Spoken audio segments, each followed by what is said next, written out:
Welcome everybody to the guide to voting in Virginia 2020. My name is Rodrigue Makele. I'm the Virginia Refugee Organizer for Church World Service. I'm so glad that you decided to watch this video with me today. And today I'll be leading you through this presentation. So this year we really wanted many people to access the information that we're providing. So we've managed to translate these information to different languages to reach more people and break the language barrier challenge for many people. So for today's presentation, we're gonna be learning about information on how to register to vote, where to register to vote, and what you need to register to vote in the state of Virginia. So the deadlines and key dates for voter for the elections in 2020 means registration and voting. The, also to learn how uh, to safely vote during this COVID-19 pandemic. And more importantly, to learn about the various elections that you can vote in at the local, federal, and state level. Uh, local, state, and federal level. So uh, one more thing before we fully start. This information contained in this presentation is meant to educate you about your rights, responsibilities, and it's also meant to provide information and prepare people for the voting process. So it's not and should not be in any way considered as legal service or advice or any advice to vote for a particular candidate. So if you need any legal advice, please do consider consulting an attorney who is specialized in electoral issues or immigration issues, for instance. So the first thing that I wanted to talk about is the benefit of being a U.S. citizen. Uh, one of the really important benefits of becoming a U.S. citizen is holding a U.S. passport. So the U.S. passport allows you to travel with all rights and privileges like any other U.S. citizen. So the second important benefit of becoming a U.S. citizen is voting. So you have the privilege to vote and accomplish your civic duty as any other U.S. citizen. So only citizens have the opportunity to elect the leaders that they believe will best represent themselves, their families, and their communities. So you also have the possibility to start the process of bringing your family to the U.S. So as a U.S. citizen, you can file immigration petition with the government to reunite with your family members. You also cannot be deported if you are already a U.S. citizen. So you will not be subject to deportation. So it protects you and your children as well from deportation. So as a U.S. citizen, you can also allow your children under the age of 18 who are a lawful permanent residents automatically become U.S. citizen when you are naturalized. So the other important benefit of being a U.S. citizen is scholarships and grants. Upon naturalization, you will gain full access to certain government scholarship benefits and programs such as federal college assistance, scholarships, grants available to only U.S. citizens. Another important benefit of U.S. citizenship is you can run for office. So only United States citizen may vote, as we all know, and naturalized U.S. citizen can run for most, but not all offices, elected public offices. For example, a naturalized citizen cannot run for president of the United States because they're not naturally born in the United States. So, but their children, your children, if you're naturalized citizen, your children who were born here in the United States can run for president of the United States. You can also get federal jobs and you can apply for those federal jobs. And most of the federal jobs are only reserved for U.S. Citizens. So those are the benefits of becoming a U.S. citizen. So how did voting happen? The history of voting in the United States. So the right to vote that we enjoy today was not won freely. So people fought the war to gain just a right for self-determination. There were times when only a white male who owned the property could vote. And today, it was not only until decades, of protests that black people, women, and every other citizen who were 18 and older could vote in the United States. So we shouldn't take the right to vote or decide who should represent us at all levels of the decision making in the United States for granted. We should really take advantage of voting and being ready to lift our voice, to make our voices heard. So the importance of voting in the United States. So when you vote, your vote impacts every one of the benefits of citizenships and your life. So voting in the U.S. is private. So when you vote, only yourself can know who you're voting for and how you're voting. And it's safe. No one is gonna threaten you for voting. Voting in the U.S. allows you to disagree if there's anything that you don't agree with. You can show that on your ballot. So voting allows us to elect policymakers who care about our issues, the issues that our communities face. As new Americans, we have some power. And I'm just going to tell you this, that since 2008, the size of immigrant electorate nearly doubled to 23.2 million. Since 2014, over 5.3 million people have become naturalized citizens of the United States. And after the 2016 elections, 3.1 million people became naturalized. And more than 23 million people are now U.S. U.S. immigrants will be eligible to vote in the 2020 presidential elections. So this makes up roughly 10% of the nation's overall electorate. And Virginia itself, the state of Virginia, has a sizable immigrant community that makes up 13% of the state's total population. So we have a good amount of people that could really change the outcome of the upcoming elections. So does your vote really matter? Yes. Immigration policies are at the center of electoral decision making for new Americans.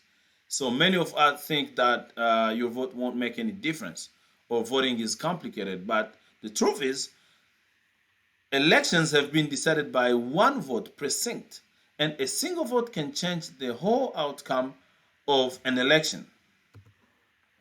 Virginia voter registration requirements. So in Virginia, if you want to vote, there are a lot of requirements to vote in Virginia. The first, you must be a U.S. citizen. You must be 18 years old, or any person who is 17 and will be 18 of age, at the next general election shall be permitted to register in advance and also vote in any intervening primary or special elections. So a resident of Virginia, or a person who has come to Virginia, who live in Virginia, has the right to vote. But if you or someone has come to Virginia for a temporary purpose, or who intends to vote in another state, or return in another state for permanent residency, that person should not be considered as a resident of Virginia for election purpose. You must register to vote at least 22 days before the election you wish to vote in. So you should not be claiming the right to vote in any other state. You should not currently be declared mentally incompetent by a court of law. You should not be a convicted felon unless you have had your rights to vote restored. So those are the benefits or the requirement of registering to vote in the state of Virginia. So what you need to register to vote? In order for you to register to vote in the state of Virginia, you need a valid Virginia DMV driver's license or a state ID, and you can see an example of a Virginia driver's license here on top. You need also you can also have a military ID, as you can see here, the picture below. You need a U.S. state passport, United States passport. You need an employer-issued photo ID. or a student ID issued by any community or college located in the United States, or other U.S. Virginia government issued photo ID. So tribal enrollment, Virginia voter photo ID card, or a and more importantly, you also need a copy of your current utility bill, bank statement, government check, paycheck, or other government document containing the name and address of the voter. So with one or more of these documents, you're pretty much allowed to vote in the state of Virginia. So where can you register to vote in Virginia? So you can register online in the state of Virginia. So online registration, you can go at www.elections.virginia.gov and you'll be able to register online to vote. You can also go to any local registration office and you can find that online. If you don't know in your city, you can go on www.vote.elections.virginia.gov and there are copies of registration forms in Spanish, Korean, and Vietnamese as well. You will be able to find your registration location in the state in the city that you live in Virginia and be able to register to vote. You can also go to any state or local government office when you're applying for or reapplying for benefits like 10Fs, food stamp, WIC, Medicaid, or any other rehabilitation services, and you'll be able to register on those locations. You can go to any government office in the state that provides state-funded programs, and be able to register at armed force recruitment offices, public libraries, and the DMV, the Virginia Department of Election Office. You can also register there. Even you can even do the voter registration drives, where you can also register to vote in the state of Virginia. So to register to vote online, as I said before, you go to www.vote.elections.virginia.gov or you get to usvotefoundation.org and you can register online, and that's the easiest way to do it. And the registration usually takes about less than 5 minutes to be completed. So be sure you have all your documents and information ready to enter, such as your social security number, your ID number, and so on and so forth. So for those who live in the state in the city of Harrisonburg, remember that you can and those who live in Harrisonburg and Rockingham County, they can register either in Harrisonburg at the city of Harrisonburg voter registrations office. You can, and those who live in Rockingham can go to Rockingham County's office in Virginia, and the time and the days that you can go there from Monday to Friday from 8 to 5, both in for the Harrisonburg City and the Rockingham County. And there are phone numbers here if you need any, you want any phone number from them for each either Harrisonburg or Rockingham County.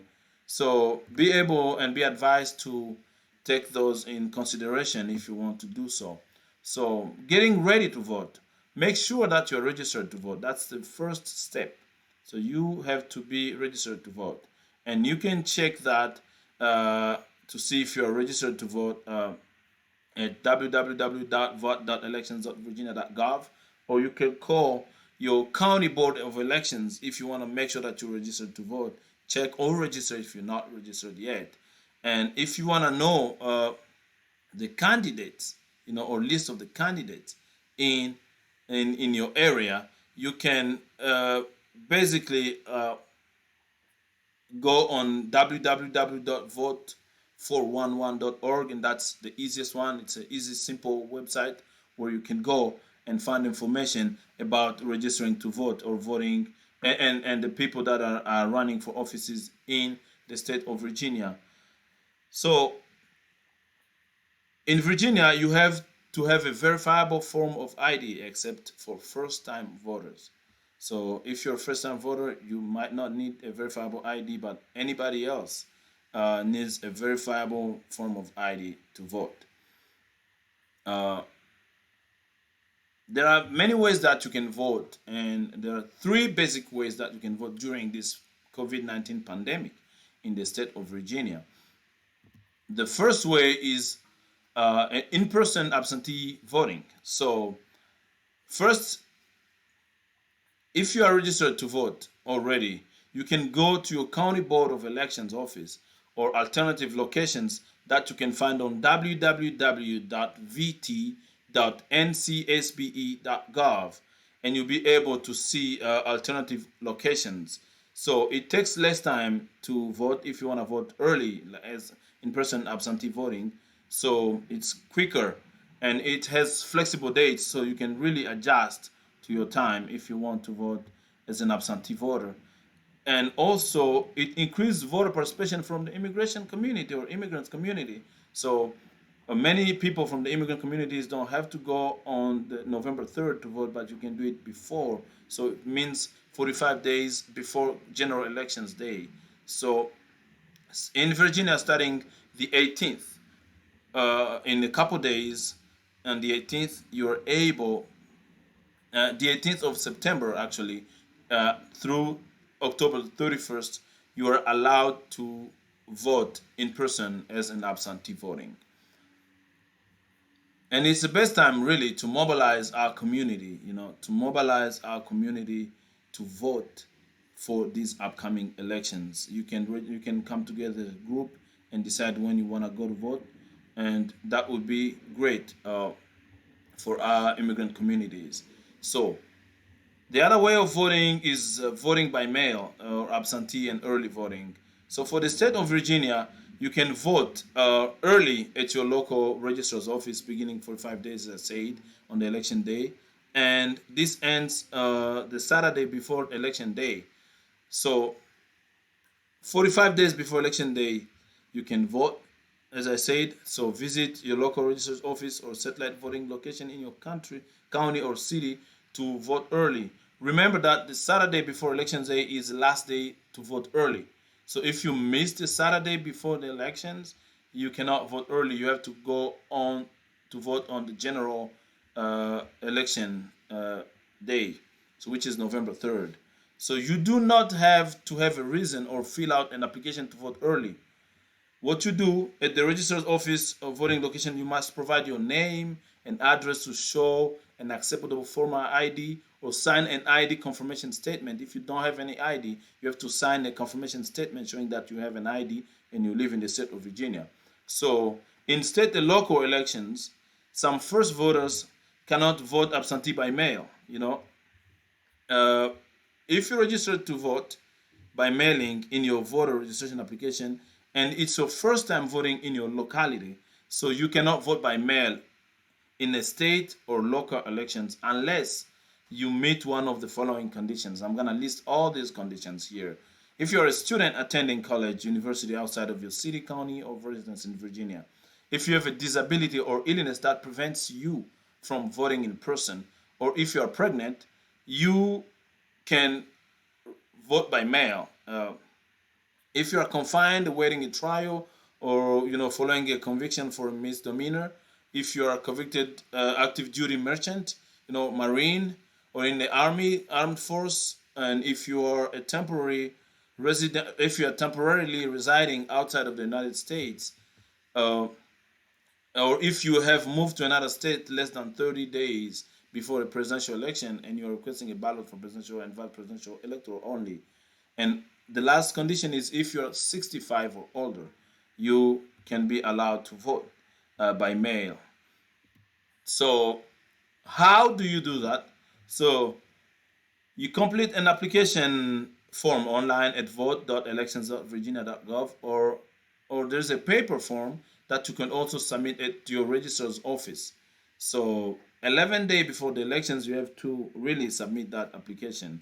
So, and the deadline to request an absentee ballot for postal ballot is Friday, October 23rd at 5 p.m.